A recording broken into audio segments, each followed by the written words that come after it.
I work as a correctional officer in a maximum security prison. Now, saying that probably brings up all sorts of images and ideas, but just know that the job is very different than what you see on TV. There are no nightly escape attempts, no big throwdowns on the yard every afternoon, and if your roommates are drunk, it's because they've been smuggling things out of the kitchen for weeks. Night shift, which was C shift, is not generally very exciting, but it does have its quirks.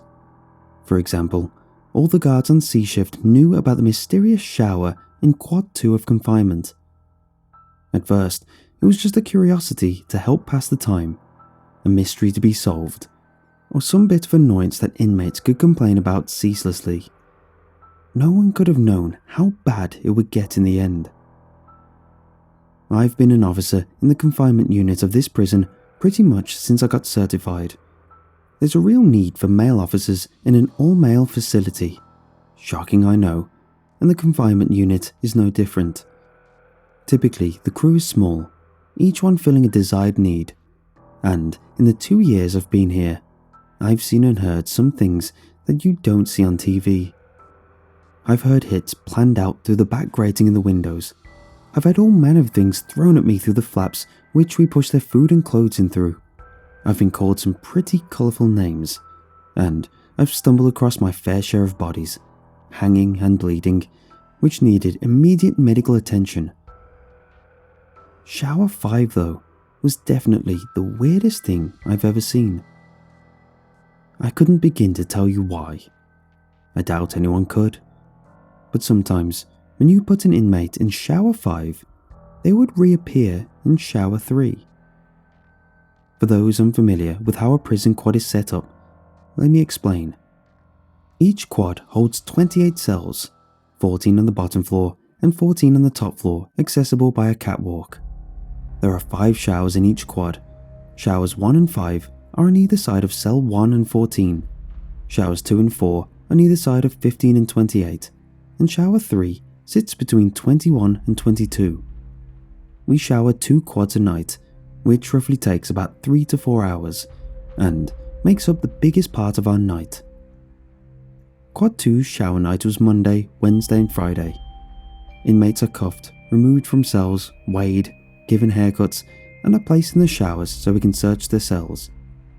They're given roughly 15 minutes to wash and dry off before we come to cuff them and return them to their cells.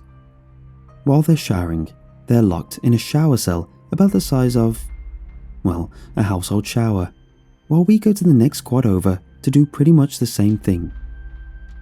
Sometime within that 15-minute window, the inmate will close their eyes, to blink or maybe rinse their hair, and suddenly appear in shower 3. It would happen anywhere from 2 to 4 times a month at first. It was never anything you could count on, and we'd sometimes take bets on when it would happen. It never happened in reverse either. Shower 3 was broken, so we never used it. But when we did put an inmate in shower 3 for holding, he never went anywhere until we were ready for him to go somewhere. The shower was a mystery that provided a much needed break from a tedious job. And for the first 4 months, we laughed at the looks on the faces of the confused inmates who appeared in shower 3 with a head full of shampoo or frantically searching for a towel that wasn't there. It was all fun and games until inmate Ferris disappeared. Inmate Ferris was one of the few who didn't request shower 5 every shower night. The others fought like cats to get this stall each shower night, and I'd come into quad many nights to the sound of them bickering about who would get it tonight or trying to trade their breakfast trays for someone's spot in the line.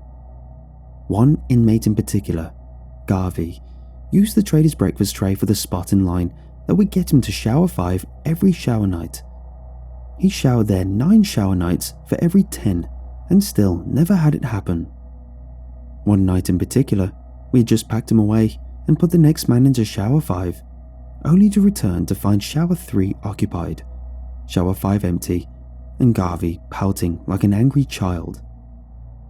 They all tried, but in truth, and none of them got to experience it like Ferris did. When it came for Ferris to go, he said he wasn't going to shower 5. Normally this wouldn't have been a problem. There were usually tons of others willing to take his place. But tonight, Ferris was my last shower. Garvey immediately started hooting about wanting to take his place, but I ignored him. On that night, all I was thinking about was the food waiting for me in the fridge and the prospect of being done with another night of showers. There was also the matter of Ferris's smell. Ferris had been refusing his showers for the last 7 shower nights. The other shift didn't quite enforce the rules as we did about bathing once a week, and the administration had begun to take notice of his odour. They'd sent down orders after the latest inspection that Ferris would shower tonight, on his own or with assistance. "Look, Ferris, you're going in that shower. It's the only one I have available, and you're my last shower."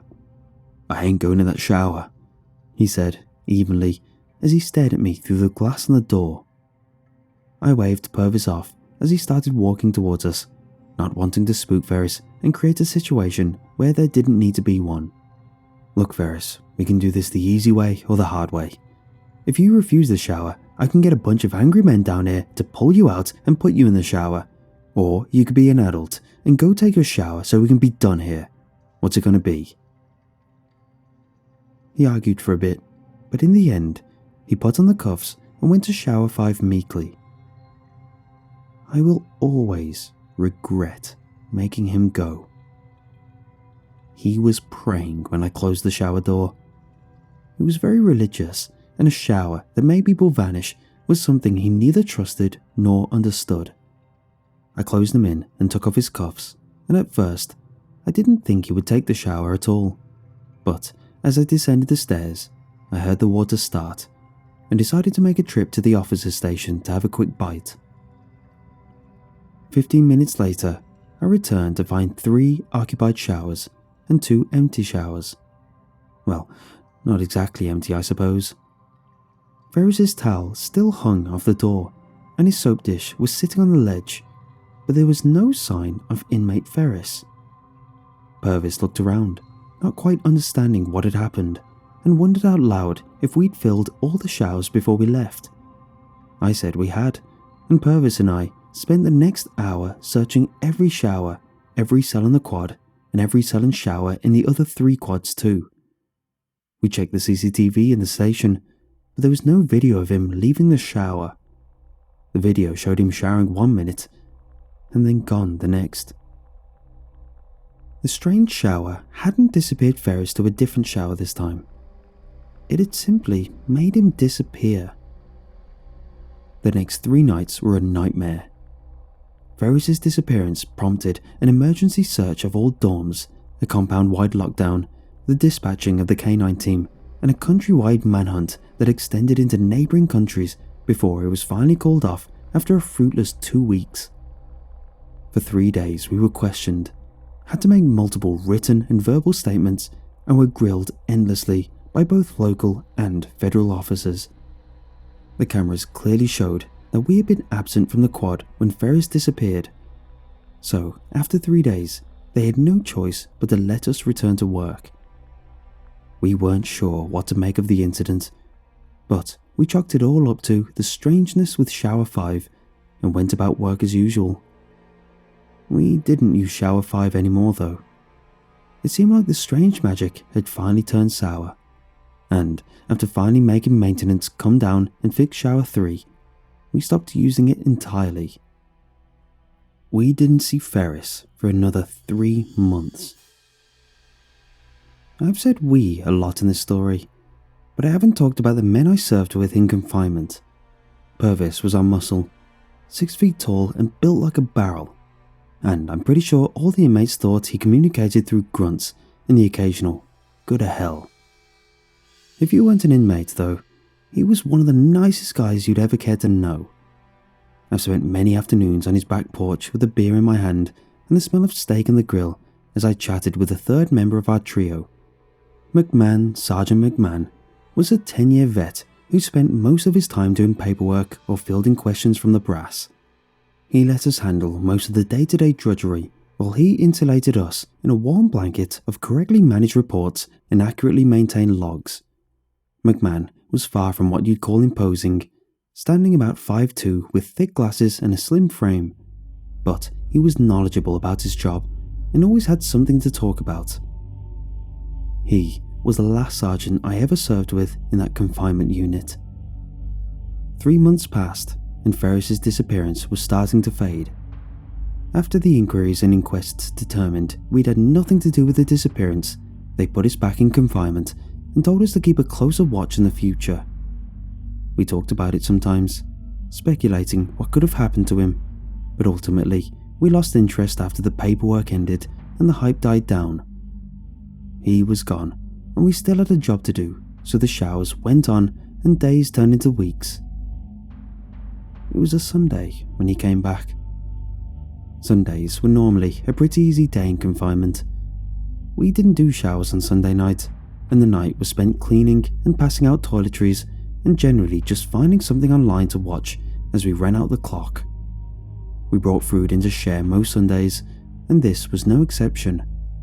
I brought chicken, Ferris brought soda, and McMahon brought a pecan pie that his sister had made. By 9 o'clock, we had caught up our paperwork, passed out all our toiletries, and were full as ticks and ready to find a movie.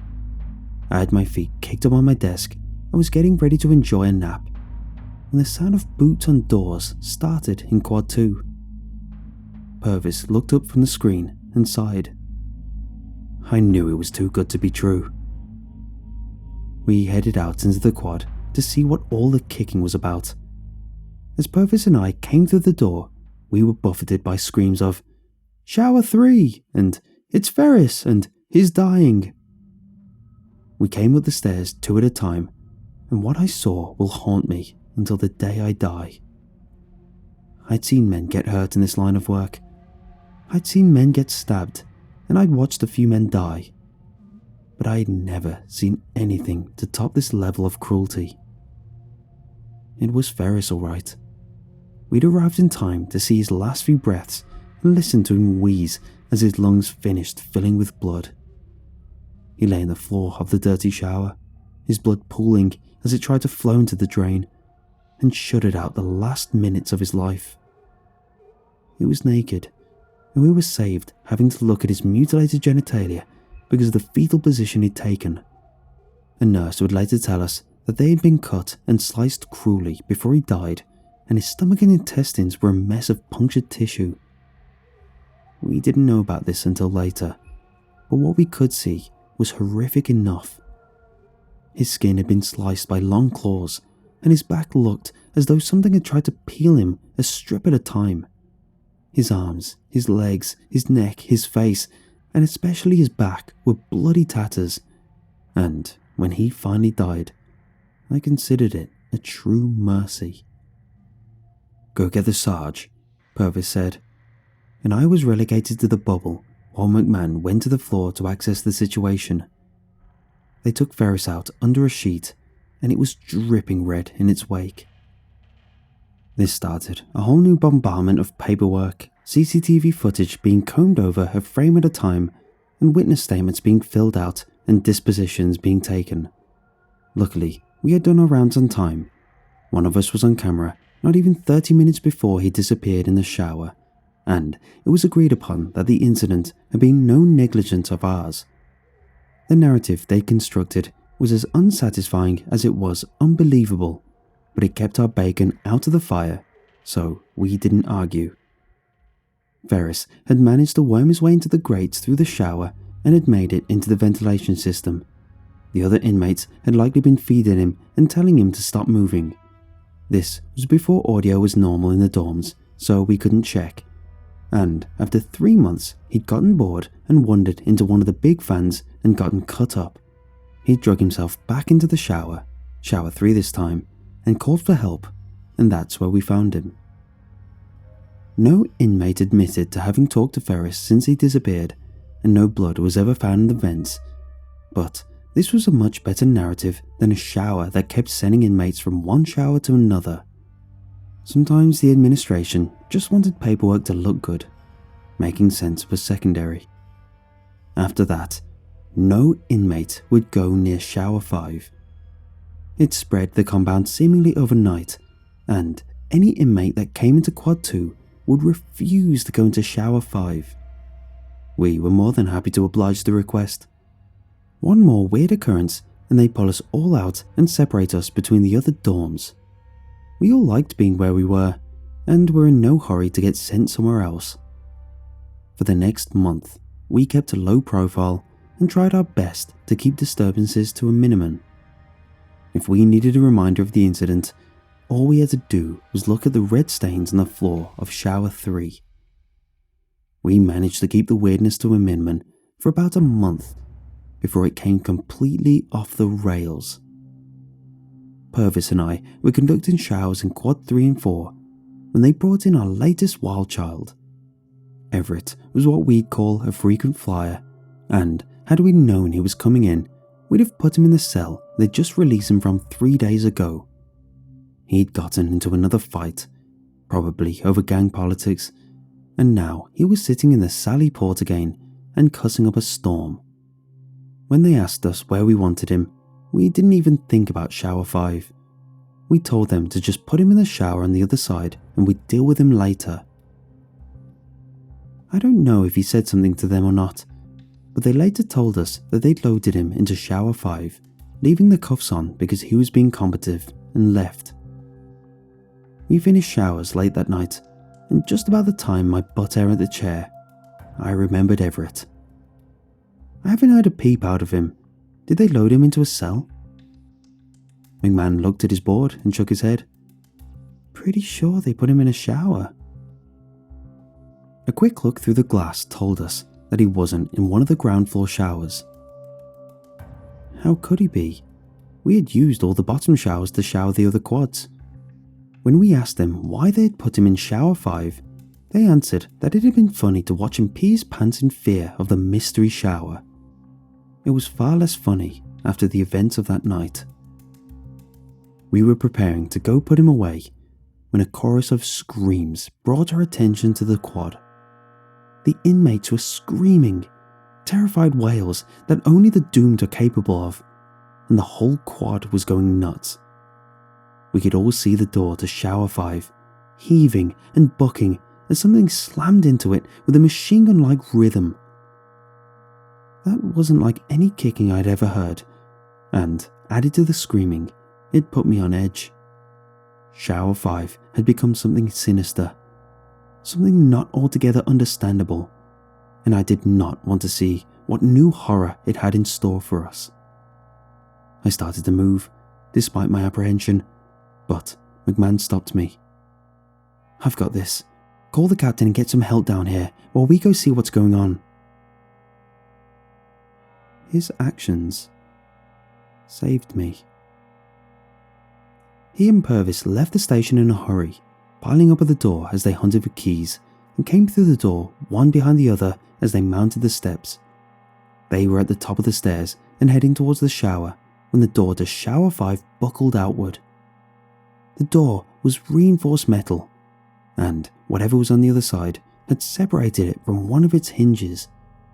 The hinge hung lamely, concrete still clinging to it, as something dark and groping tried to climb through the hole. The snapping mouth glistened in the overhead lights as the creature scrambled and pushed to be free of its prison. I saw Purvis take a step back, bumping into McMahon as the two tried to process what was happening, and all thoughts of calling for help had fled from me as I watched the events unfold. The creature freed itself from the hole, black goo glistening on the torn door, and made its way up the wall with a hellish shriek and a metallic clittering I could hear through the glass.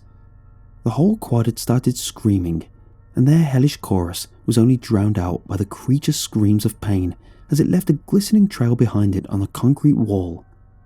The two officers, my friends, stood like statues as the thing swung its eyeless head from side to side. It seemed to be confused by all the screaming, the sound bouncing off the concrete, and I thought my fellow officers might escape as Purvis took another tentative step backward. That's when McMahon started screaming. I'd seen McMahon face down even the most hardened of inmates, seen him hold the line during last summer's riots as we held the gate against dozens of screaming inmates. but this creature was too much for him. He screamed, and it cut across the hellish sound of the quad like a knife through butter. The creature then turned its eyeless face towards him, and the front of its bulbous mouth split open to reveal lines of serrated teeth and a high-pitched sound like a piece of farm equipment scream. It leapt, coming stickily off the wall, but its path took it straight into Ferris, who was frozen in front of the screaming sergeant. It rode him to the ground, knocking McMahon off his feet, and the strange mouth ripped itself open to reveal the rows of black glistening teeth. Its mouth dove, and it tore chunks of flesh out of the screaming man as McMahon scooted backwards in a state of sheer terror. He reached for his gas, the small can of chemical spray that is normally our best defense against aggressive inmates, but his hand seemed unsure of how to break the seal that held it in the holster, or even whether or not he wanted to. The creature, meanwhile, of a quickly exsanguinating Ferris. Ferris was not a small man. I had seen him lay hands on men who would have given me trouble and put them on their faces as easily as someone subdues a child. Ferris was straining against the thing as it tore strips out of his shirt, his undershirt, and his chest, but his biceps were losing purchase, and he was starting to weaken. The creature raised its muzzle all at once and bit down on his face, engulfing the man's head in a single bite. And as Ferris kicked and thrashed under it, I saw McMahon get to his feet and make a run for it. The catwalk had 2 points of egress, and McMahon seemed to think that if he could get to the other side, he could elude the creature and put the solid steel door between them.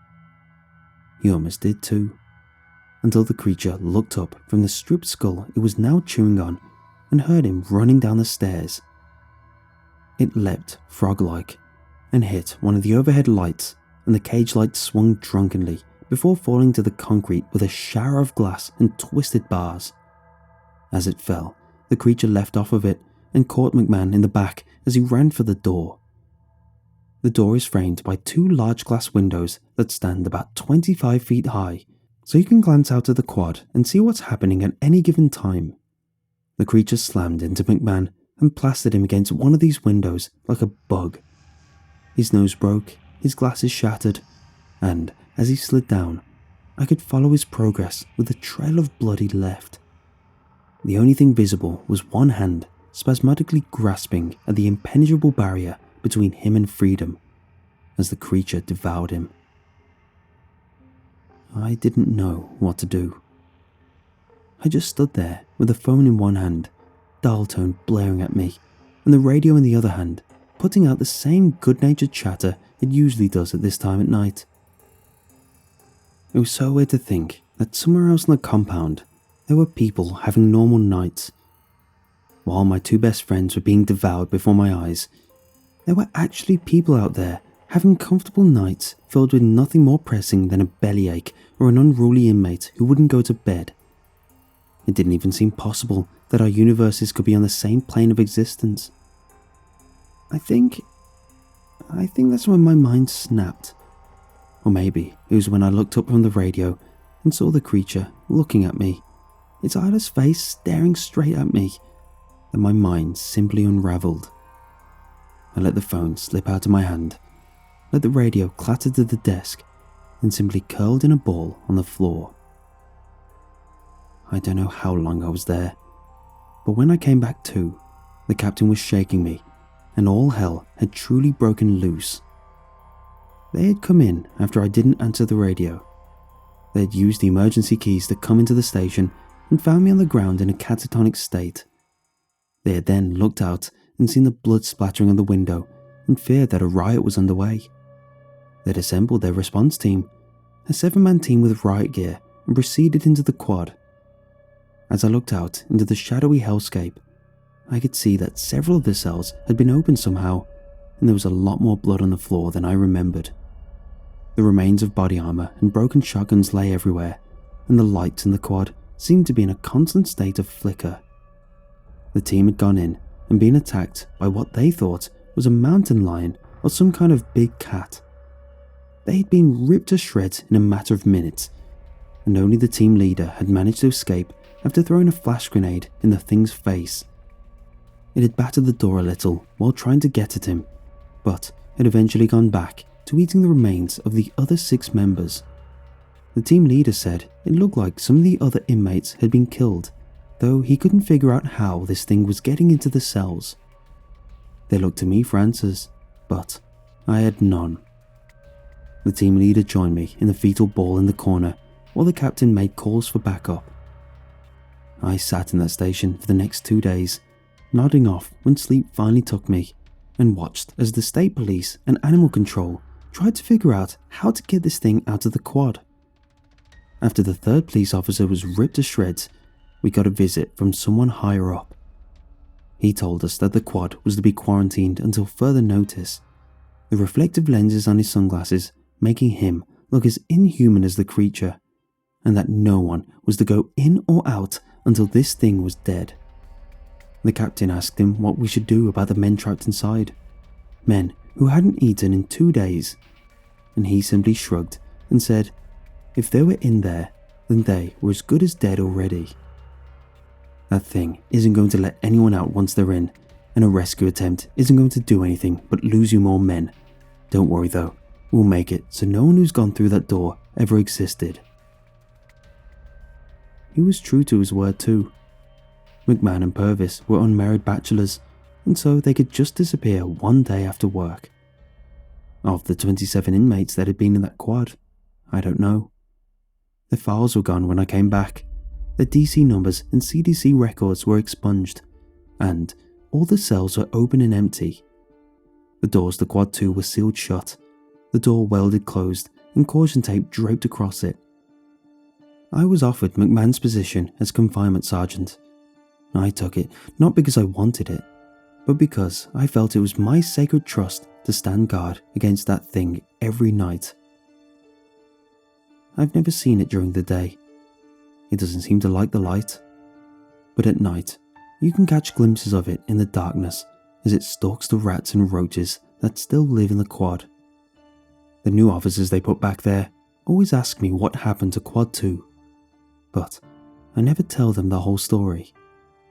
If they knew, they might try to get its attention and add more blood to my hands. I've seen officers come and go in the 10 years since that day, but I haven't told anyone about the incident. My captain is a major now at another facility. Everyone from my old shift has either quit or moved on, and I alone keep my vigil here every night. Sometimes I see him in the semi-darkness, looking at me and thinking. After 10 years, I imagine he's hungry for something more than rats. Maybe in another 10 years, he'll question how thick that glass is between him and real meat. When he does, I'll be here.